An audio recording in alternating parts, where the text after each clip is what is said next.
why I am 100% pro Aquanort.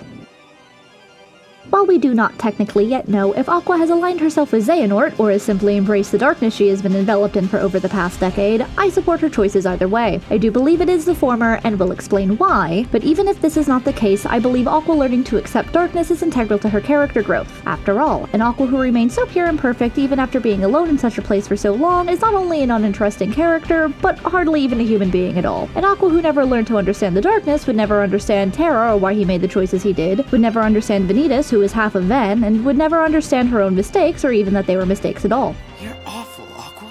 As for why she would align with Xehanort, it seems to me to be obvious. Are they phantoms? I don't care if they are. Or if I fall into the darkness. I miss them.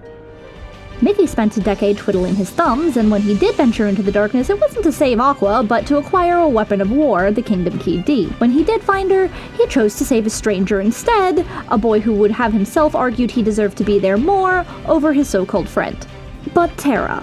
The Terra she sacrificed herself to save, the boy who would go on to be corrupted and yet resist that corruption to the point he would teeter on the edge of nothing.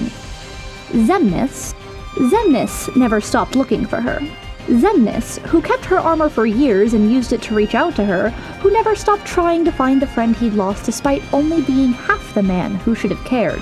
Xemnas, who may have risked being branded a traitor by acting on the will of the parts of him that were supposed to be dead by trying to find his friends in secret, who used his influence and power to those ends even when it drew suspicion. Xemnas, who may have only ever been on the shore of the Dark Margin in hopes that he would finally find Aqua there. Is it really so surprising Aqua chose the friend that she did?